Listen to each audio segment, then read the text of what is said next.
Do you think she is now still running away with this election? I do not. I think this is going to be a close election. All right, big Hillary Clinton backer, Democratic Congressman Emanuel Cleaver, saying he thinks it's going to be a very close election. And obviously these latest developments have made it closer still. A number of polls out have already shown things contracting very quickly, and that was prior to these revelations of a reopened investigation, whatever you want to call it. To Dr. Ben Carson, the former presidential candidate, Trump confidant, joining me on the phone right now. What do you think right now? Would it change a lot of people's opinions, change their votes at this late stage? What do you think, Doctor? I suspect that it probably will. You know, I have personally been praying for revelations so that the people would know what they were getting. And I think this is consistent with the answers to those prayers. Now, one of the things I always say, the media can pick and choose how much to cover these stories. I seem to remember right after Mr. Comey, I believe on July 5th, had decided not to prosecute or recommend prosecution against Hillary Clinton, they all heralded his decision as Jesus-like.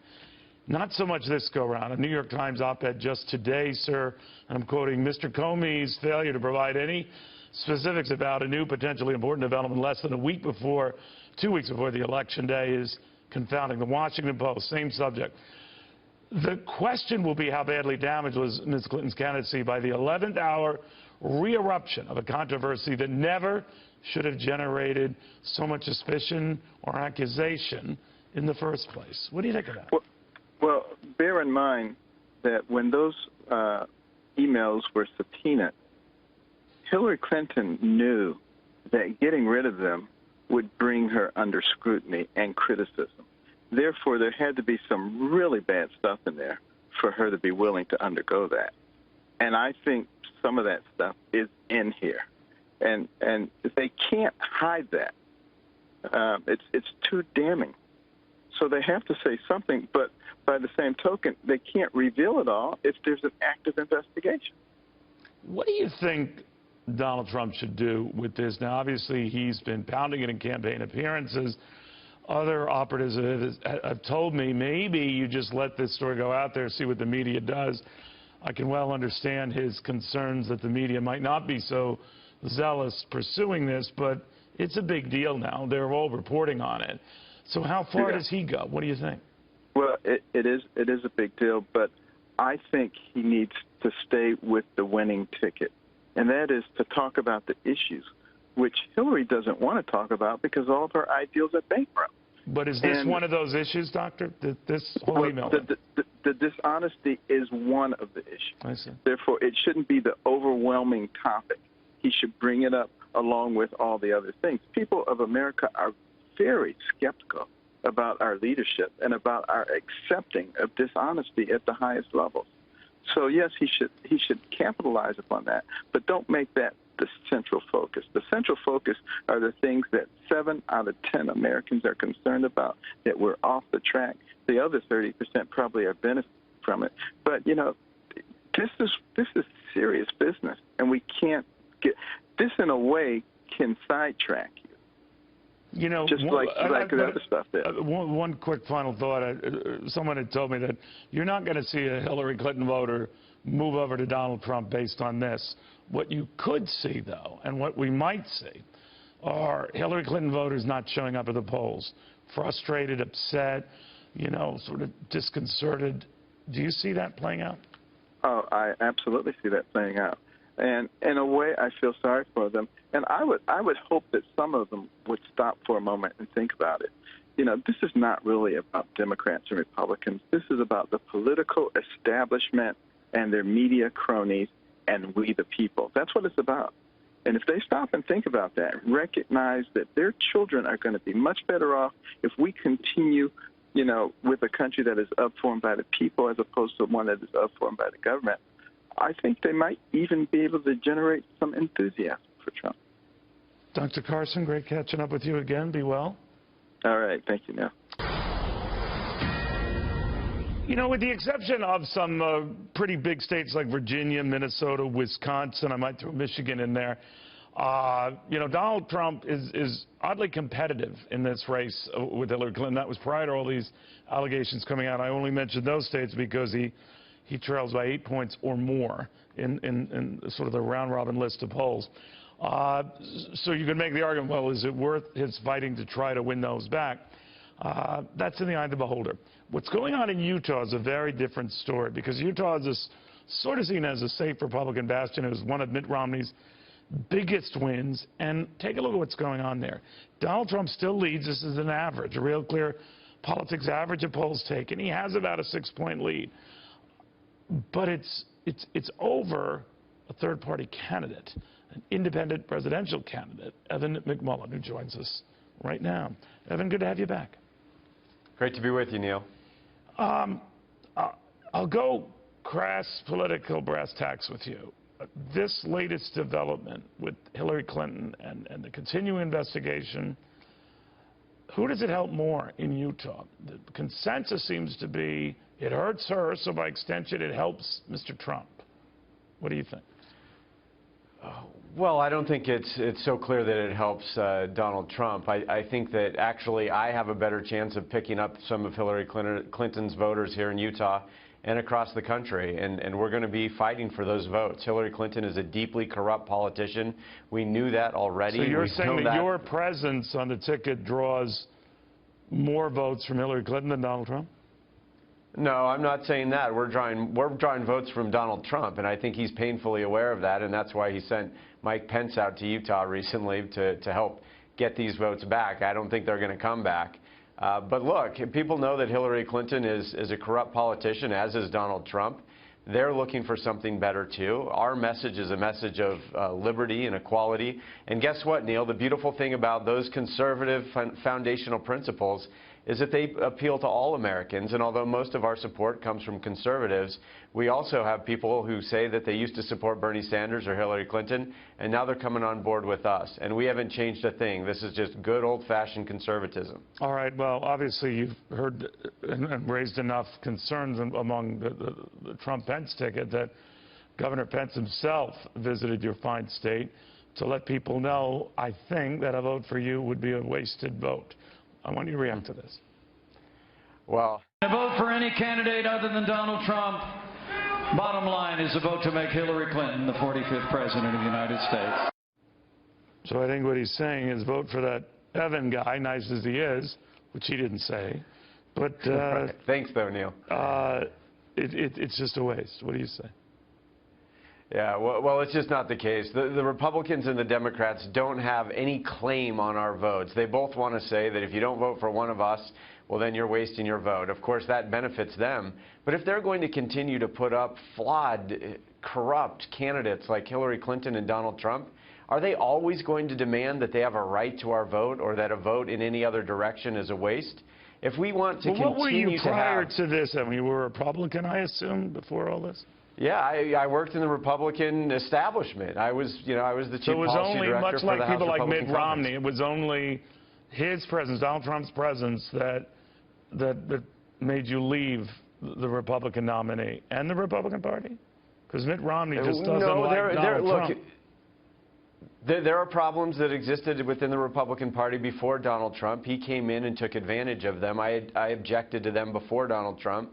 Though they weren't fixed because we didn't have leaders who would stand up for equality and liberty in the Republican Party.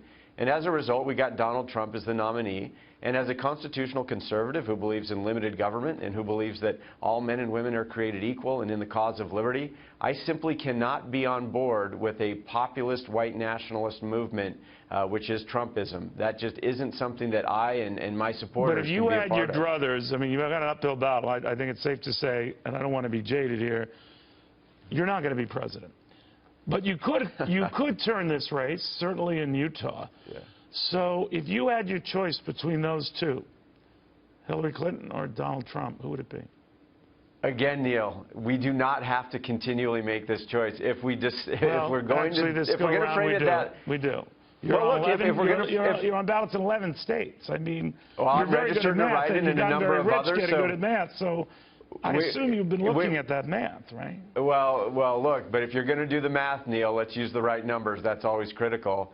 And we're registered as a write-in, or we appear on the ballots in 43 states. The vast majority of Americans But can vote. again, 32 of those states, you're registered as a write-in. You're right. But again, on the ballot where they could see Evan McMullin, 11 states. That's tough. Look, prior presidents have won states as a write-in candidate. Eisenhower, Nixon, Kennedy, and others. Murkowski, Senator Murkowski won her Senate race in Alaska as a write-in candidate. All those guys were on the ballot in the Eisenhower and Kennedy example used in all 50 states. No, I'm talking they won states where they were a write-in. Anyway, Neil, this is the point. We've got two major party candidates who are big government liberals. That's what we're left with. We've got to try to block them both. If the race is close, and it's getting closer now, given what we've learned from the FBI yesterday, if the race is close, we can block them both. If not, we need a new conservative movement in this country, and that's what we're building. What we have now does not work. It's going to lead our country towards fiscal disaster, towards a deprivation of liberty to our citizens. We need something new, and the time to start building that is now. And that's what Mindy Finn and I are building, a new conservative movement. All right. We'll watch very closely. Evan McMullin, thank you very, very much. All right. Well, how do Donald Trump supporters feel about these latest revelations and how aggressively Donald Trump should push them? We're going to explore that now in a couple of different segments here. But first with Phil Robertson, the Duck Dynasty star, big supporter of Mr. Trump. He joins us out of Monroe, Louisiana. Very good to have you back, Phil. How you doing? I'm doing good. No matter what they say about you, Cavuto, you know, even the size of your cranium. Oh, don't trust do that. me when I tell you, to us down here in Louisiana, you are, my man, the Italian stallion. That is a promo right there, guys. Did we save that? All right, there we go.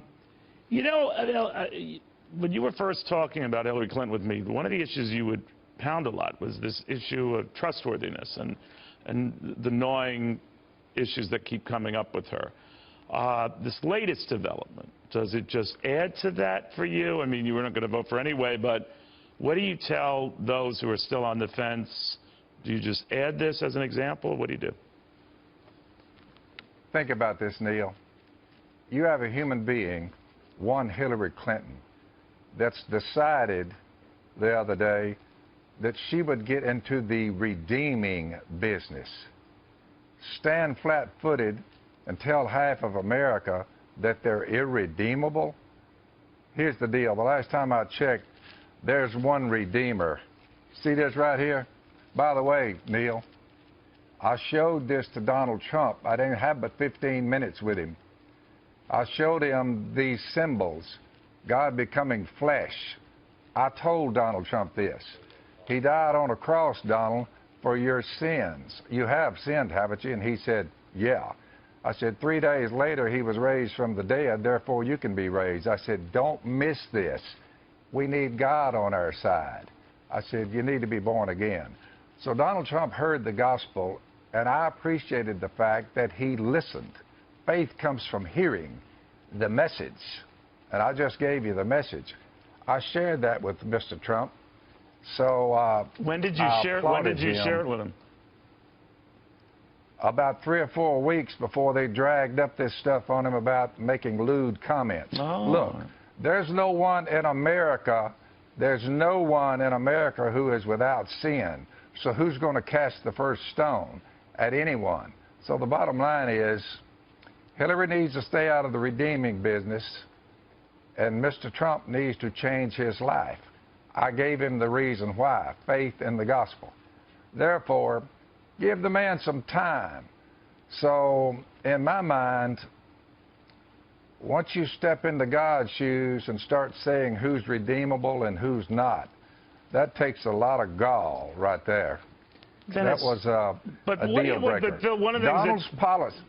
One of the things I'm going to ask you about that, when you talked about this with Donald Trump a few weeks ago, I guess, before these revelations came out, he attacked, you know, a lot of these women, and maybe because he felt that the charges were curious as their timing. Do you think he should have done that, or should he have just dismissed it, moved on, but that he spent a great deal of time focusing on them and even their looks? Was that wise to do? It was not wise. You have to remember, the guy's not a politician. Basically, he's the type we need. Look, he's right on immigration, solid conservative. He's right on beefing up the U.S. military. He's right on the Second Amendment. I wrote a list down. I'm a C-plus man there, Cavuto. I'm not like you. You're an A-plus man. I'm smarter than half of them. You're smarter than all of them. He's right on the Supreme Court justices. His policies are all, none of them are anti-biblical. He's against abortion. By the way, you say, Phil, would you vote for him if he was for the slaughter of 60 million human beings in their mother's wombs? I would never vote for anyone who's for that, ever. You say that'd be a deal breaker. We shouldn't practice perversion in the United States of America or anywhere else. It's a deadly disease that follows that behavior. Therefore, you say he's for traditional biblical marriage. If he wasn't, it would be a deal breaker. But all of his policies, from energy, I mean, look, if we have it, get it out of the ground and let's use it. Give me a break. Taxes, he would lower them, Hillary would raise them. Issue after issue, policy-wise, I'm in line with Donald Trump. Health care, get rid of Obamacare, let people choose what their doctor. So you go down that list and you look at it and you say, you know what? He holds staunch, conservative, and none of his policies, as far as I can tell, are anti-biblical. Because of that, I'm going for him. And these evangelicals that sit around there, well, you know, the lewd comments he made. If we go to dragging up, look, you look in my background, Cavuto, I know yours is squeaky clean. But you look in my background, you're going to come up with immorality on my part, drunkenness, smoking dope. Look, I was a heathen. Everybody's redeemable, and there's not but one redeemer. And trust me when I tell you, it's not a professional prevaricator such as Hillary Clinton. She's no redeemer. She's been there too long. We need to remove her and clean this mess up. And in my mind, Donald Trump is the only way out of this mess. All right, so I guess I'll put you down as a maybe on Hillary Clinton. That's, I don't think so. Her record, if you smell a skunk long enough, Cavuto, you keep smelling that skunk, you'll finally find the skunk, no matter how deep a hole they dig.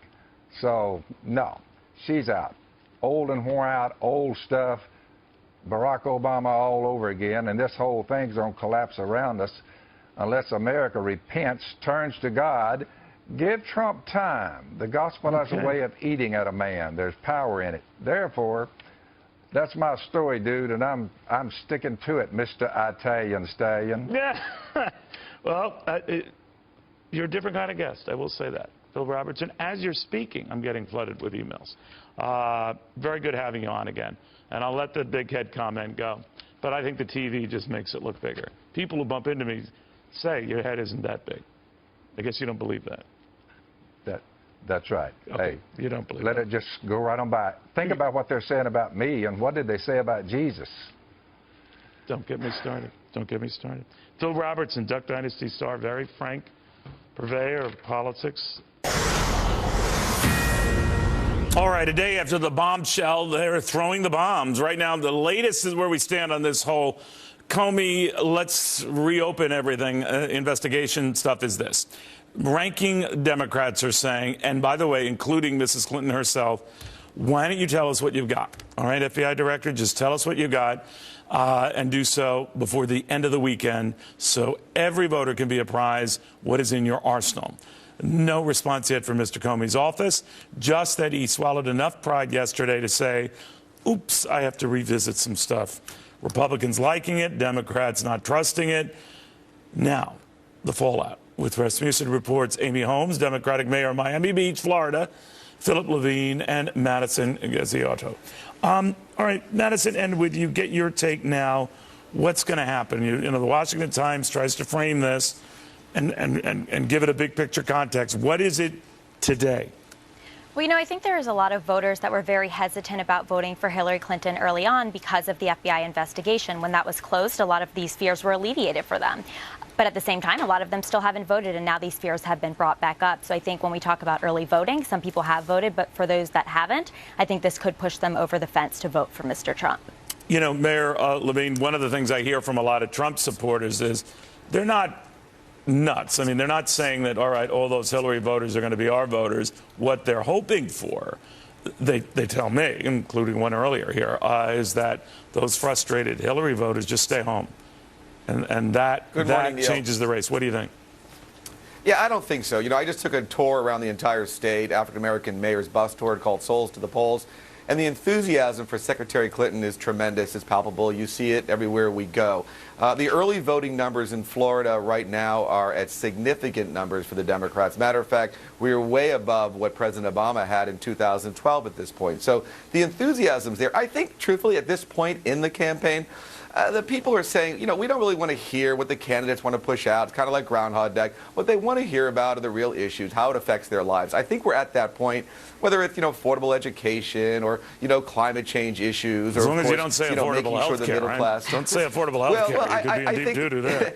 All right. Right, but I think what it is people want to hear the real stuff. Okay. Well, that stuff, Amy Holmes, has been what's come back to bite Mrs. Clinton. Again, these things ride waves, and I don't doubt, as the good professor was saying in the last segment, that we could go through a couple of more little surprises before this is all over.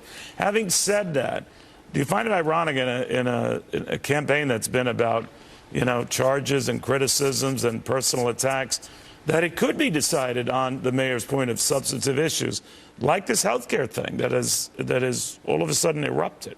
Well, I hope that the election is about substantive issues, but I think national security is a substantive issue. And to have thousands of emails on a home computer that Ms. Avedon shared with her husband, Anthony Weiner, that could easily be hacked, I think that is a serious issue. And if you ask likely voters, Rasmussen reports, we asked those voters, who do you think has more to hide, Hillary Clinton or Donald Trump? And a majority, 50% of likely voters, said that they thought that Hillary Clinton has more to hide. We'll find out if in the next 10 days that there's more. But even her own communications director, Jennifer Palmieri, she says, look, we get it. We know that honest and trustworthy are metrics that don't look good for us. Well, this story, I think, only makes that worse. Well, we'll see. But I think some Hillary Clinton supporters yesterday, Madison, were expressing frustration that no one is mentioning Donald Trump's tax returns anymore. No one's mentioning, that big, nearly $1 billion loss in 1995 and why he hasn't released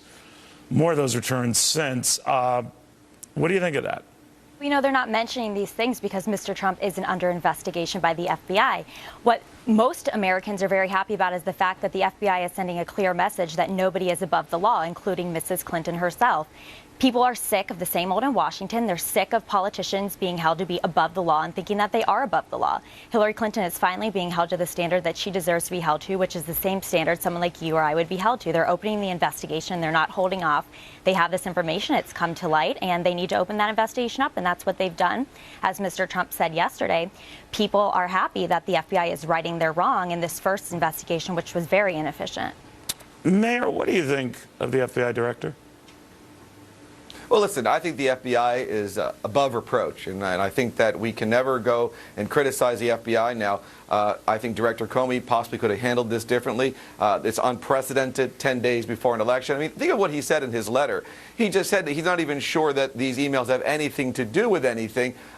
Clearly, he has some very big concern of the Republican Congress. Those are his bosses. We know that. But I want to just address what Madison said. I mean, Donald Trump is under federal IRS investigation, and that's the reason why supposedly he won't return or put out his tax returns. His Trump University is under investigation from many states. Donald Trump is a guy who is under investigation right now. Let's not forget that. But Neil, here's the problem for Hillary Clinton that this story creates for her is that she is now the headline, and she is the one who's in the spotlight for potential, at least extremely careless handling of national security information. That's not where she wants to be right now. She thought she had put to bed. Exactly. Is not to bed.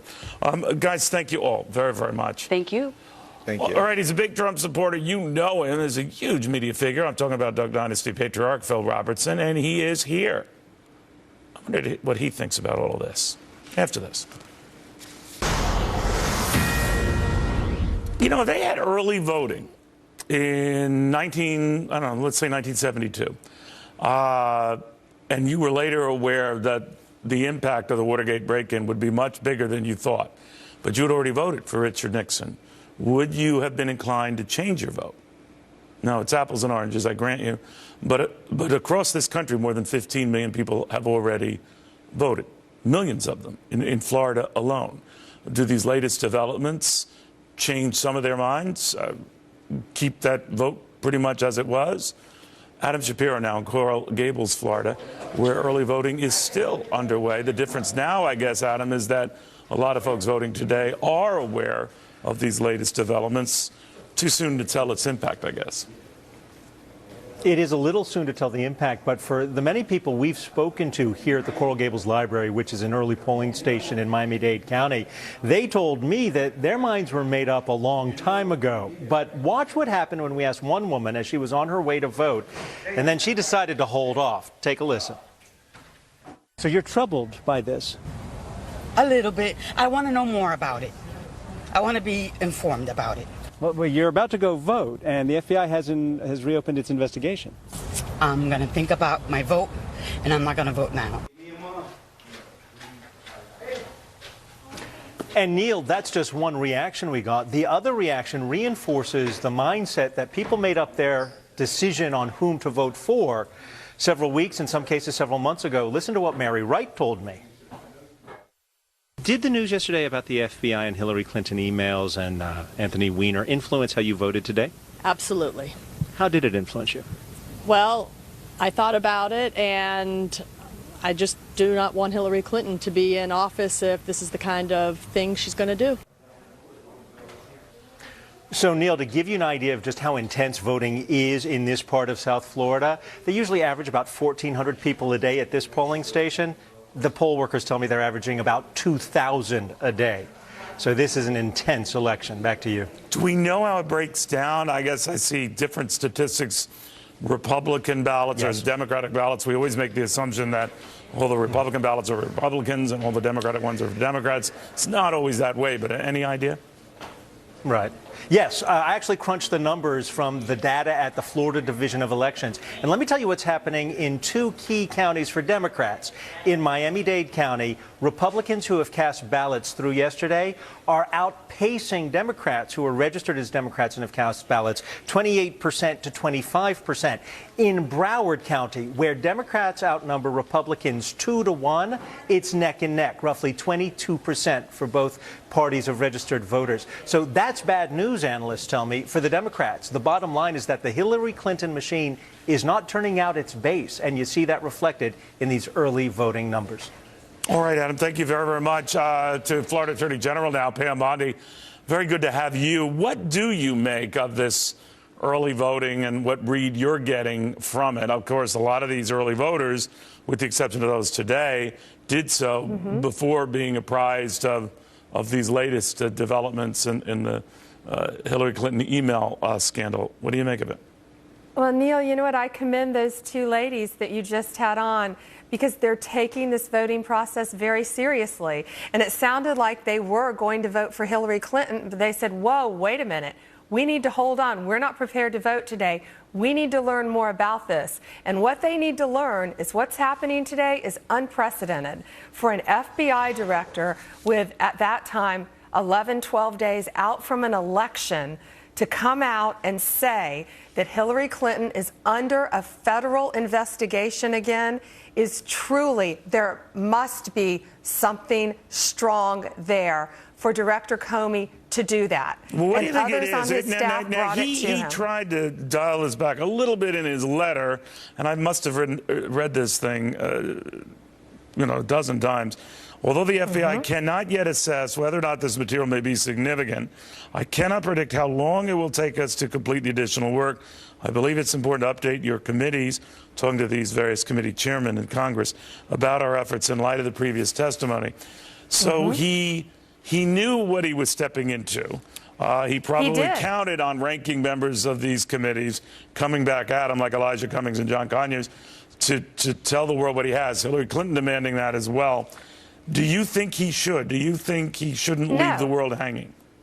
You cannot jeopardize the integrity of a pending criminal investigation, nor does any prosecutor in this country, or especially the FBI. The FBI, they keep everything quiet until the conclusion of their investigation. But I have to commend him, though, for coming out again and saying there's more. They never anticipated, I'm sure, that when they got Weiner's computer, that they would find that couldn't be scrubbed because that was in the Fed's possession. And yet, looking at a child porn case, they come across emails from Huma Abedin and probably Secretary Clinton. And they must be extremely significant for 10 days now out of an election for them to open an investigation. Let me put it this way, Neil. If I went to apply for a job right now, I wanted to get a bar license in another state, and I listed I was under a federal investigation, I wouldn't get the job. You went to apply, you wouldn't get a job. Someone goes to get a real estate license, they wouldn't get a job. We, the American people, would not be able to get a job if we told our employer, and most applications now say that, are you under a federal investigation? Therefore, it's up to the American people now. They're the employers. And they are considering hiring this woman for the highest office in the land. I know, but to that point, do you agree with Congressman Cummings and Conyers that he should share that information? Let us know what it is.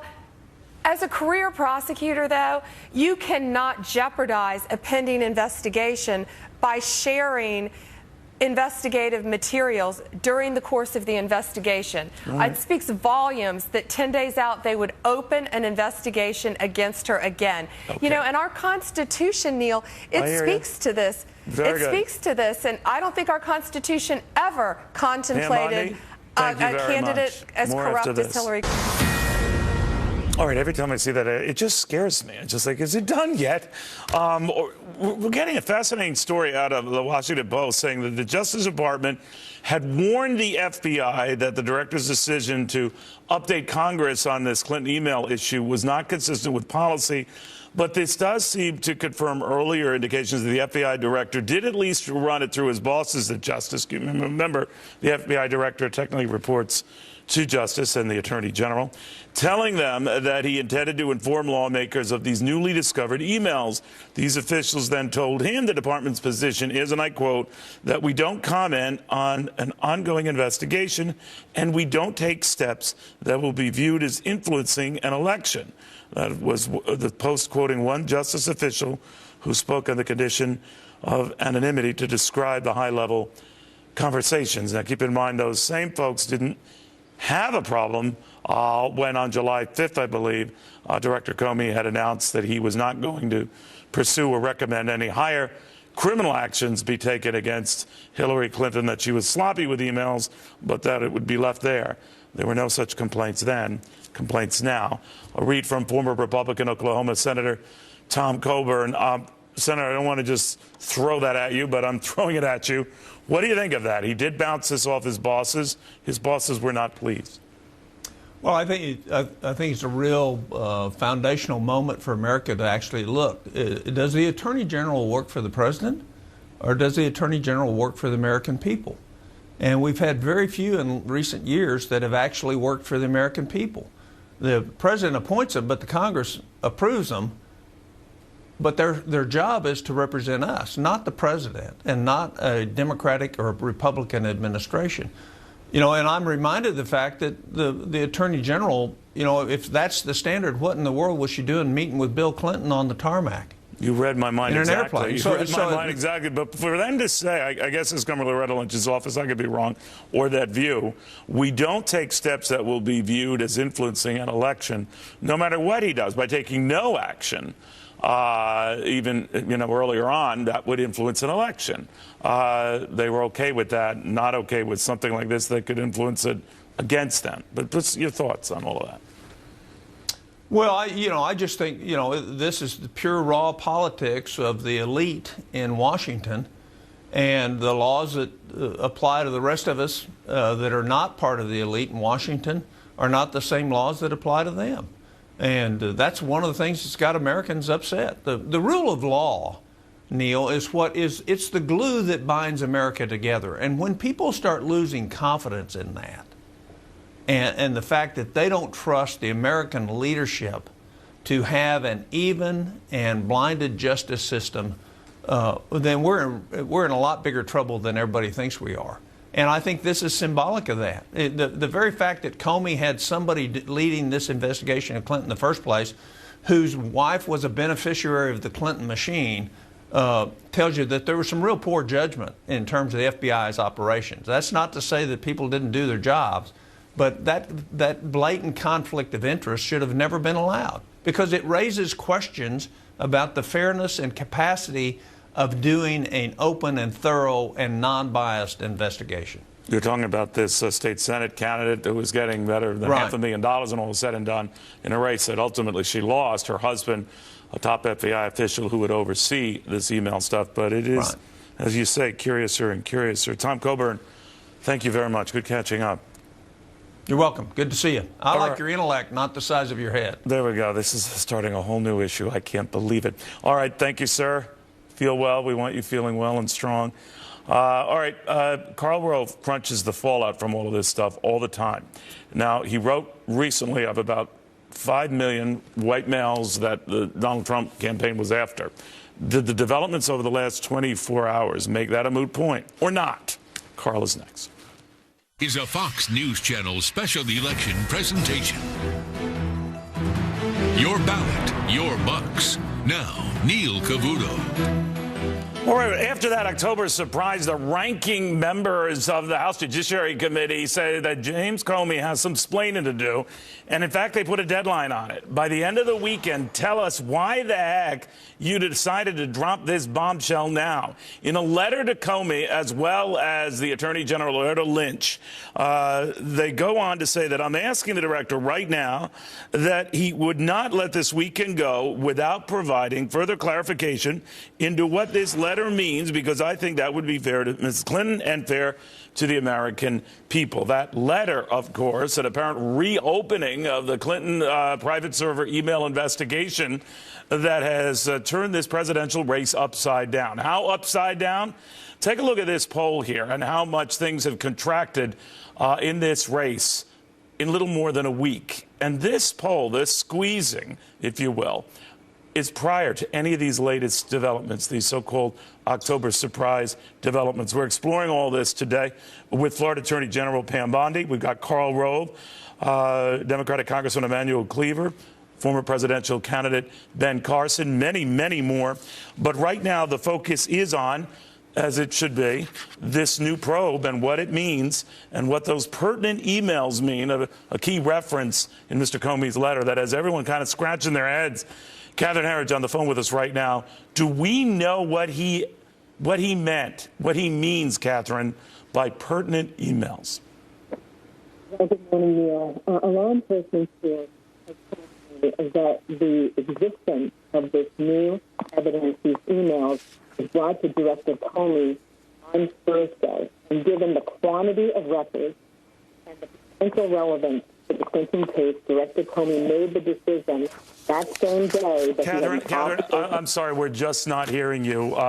So I apologize for that. Maybe we can get a landline lock with you. But in the meantime, I want to raise this with Alex Little, a former assistant U.S. attorney joining us out of Nashville. What does it mean when you risk opening up something again, to say nothing of how difficult that can be with a can of worms? Now you're 10 days out, an election that has turned topsy-turvy on a whole new campaign here. Well, what would prompt something like this? Obviously, it's the director having to eat a little crow here, so obviously he embarrasses himself. Democrats are already saying, show us what you've got. But that's tough for him to do, right? I think the entire statement is unprecedented. The letter, his subsequent email to the FBI is unprecedented. It's entirely impossible to know what led Director Comey to do this without him saying more. I think he's going to have to say more because of the pressures and also because of how unusual a step this is to make a statement like this, not just because of the election, but because of the sensitivities of that sort of investigation. You know, Alex, when obviously he does something like this, the director does something like this, which is akin to, you know, him dialing something back, doing a 180, embarrassing himself, to say nothing of putting the FBI under a new microscope. Sure. It's got to be serious enough for him to do that. Now, the argument that was raised is that if he didn't do this and didn't make these House committees and committees that have jurisdiction over these matters aware of this, he would have been called on the carpet later, that the FBI sat on this, didn't let anyone know before the election. So it's got to be important, or does it? You know, it doesn't. I mean, I think he says in the letter, we don't know the significance yet. What I think is a key tell, more from the email to the FBI employees than the letter to Congress, was his discussion about seeking authority to do more. It looks like the FBI likely was going to get a search warrant for Anthony Weiner's computer. And when they did that, there would be court records, there'd be an affidavit, there'd be a whole paper trail of investigative steps related to these emails. And I suspect the director looked at that in a post-election environment and thought he was absolutely in for heat. And so he needed to raise it now to at least tell folks he was going to walk down that path. And we're told, sir, that he was being berated by a number of Republicans who say that he caved, didn't do the thing he should have done, you know, and gone ahead and recommended taking criminal action or recommending the Justice Department do that, which I guess is the procedure. So he's feeling the heat. That would be a very cynical way of gauging this. What do you think? There are plenty of cynical views as to why Comey did this. I mean, there are long-standing and very clear policies about not making statements before an election because you don't want to affect the election. But even broader than that is investigators, we don't investigate in public. When you're a prosecutor, you do your investigation quietly, and there's two reasons. First, if the person you're targeting, you know, at the end, the evidence isn't there to indict them, you don't publicly talk about that because you don't charge them. And second, because they have no way of responding. Secretary Clinton cannot respond to this. And second, if it is a case that's going to move forward to prosecution, you potentially risk ruining the ability to convict that person at trial by these sorts of disclosures pre-indictment. So there's a long-standing policy. By the way, not real to do quickly, this. would that apply to revealing what you've got, as some Democrats have urged, Hillary Clinton herself urged last night, that would be tainted evidence then? Well, at this point, the chain of things that Comey has done has violated policy at every step. And so I think the real obligation that he has now is there is an election. He can't bury his head in the sand and pretend like he doesn't play a role now. And he needs to give, I think, the most thorough accounting of what's going on as possible. All right. Thank you, Alex Little, former assistant U.S. attorney.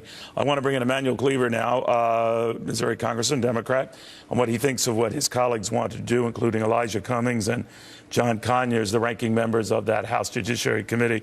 Congressman, they're urging the FBI, more directly the director, give them this information by the end of this weekend, by tomorrow, presumably. How do you feel about that? Well, I think both sides seem to be asking for the same thing. Donald Trump supporters and spokespersons are asking for the same information, so I think it would be good. But I'm also concerned about what is happening in this presidential election that could be damaging to the country. Well, a lot of things have already happened that are damaging. But we don't need to damage the FBI. I think Comey is a good and decent guy. I think he is a Boy Scout, as many people believe. I think he's wading out in some waters here now that he perhaps shouldn't have gotten into. But this is not good news for anyone, because what's happening in America is that if a person gets indicted that we don't like, then we say we have justice. If it's on the other side, we say it's injustice if it's not the decision we want. I think that's dangerous for the law enforcement community. It's dangerous for the judicial system. And I think Comey can straighten out some of this if he comes out and says a bit more. And I would imagine that at the higher levels. You know what? He's got to have a lot of emails then to conclude. I don't know if they're going to ultimately affect this case, just that they could be pertinent. I think they're pertinent. It leads me to believe, sir, that maybe he has quite a few of them there, and he obviously can't read and go through each and every one and you know, compare it to the existing emails that the FBI has already reviewed. So wouldn't there be a danger in him releasing all of that before the FBI itself has had a chance to look at all this stuff? Because anything released to a committee obviously gets leaked out very, very quickly. And then you're in even bigger duty. Yeah. I agree with you. Some of the leaks are suggesting that there could be as many as 30,000. But I think it's important to realize that this email exchange is between Anthony Weiner and his wife, and it doesn't involve the server at the Clinton house in White Plains. So I think that, there's a dark cloud over everything right now. It's not good for the Clinton campaign. There's no need in me trying to paint it any other way. But I think that when the smoke clears after this election, there are a lot of things we're going to have to think deeply about, and one, damaging institutions is big. Could you have ever envisioned, could you have ever written a script like this, Congressman, where a presidential race, a little more than 10 days out, is turned upside down over a potential sexting scandal involving a U.S. congressman married to a key Hillary Clinton confidant, and in their estranged marriage and their communications back and forth, and then their seized devices? I mean, I don't think Ludlam could top this. No, Shakespeare, nobody could have. Yeah, that's right, Shakespeare. I didn't think of that. They didn't even have email back then. Yeah, I mean, if someone wrote this out, for a television or a movie, it would be rejected. They'd say it's too unrealistic. And yet, here we are. Anthony Weiner is having some kind of impact, if only disturbing our peace for a few days, on the election of the next president of the United States. Anthony Weiner, a disgraced member of the House of Representatives. Real quickly, whatever happens with this, Congressman, it's sort of reignited concerns over trustworthiness, issues with Hillary Clinton, issues that she had hoped she had put to bed, not necessarily satisfied, but had people focused on Donald Trump and his problems, to the point that she looked like she was running away with this election. Do you think she is now still running away with this election? I do not. I think this is going to be a close election. Now, we've had millions of people to already vote before all of this happened. I was in North Carolina and in Indiana and Michigan and Florida over the last 2 weeks, and millions of people are standing in line. Yeah. Their vote is there. But this is going to be a close election. I think people who thought this was some kind of runaway election for Hillary Clinton were wrong when they started saying it 10 days ago. Yeah, you were saying that more than 10 days ago. Emanuel Cleaver, Missouri Congressman, very good chatting with you again. Thank you. Good to talk with you. All right, to the Congressman's point, millions of people have already voted early before any of this came to light. How many of them would want a second shot at voting again? How many of them would like to sort of weigh on where this is going to finish up if they had a chance again? Too late for them. But the early voting continues now en masse in Florida. That state's Attorney General, Pam Bondi, next.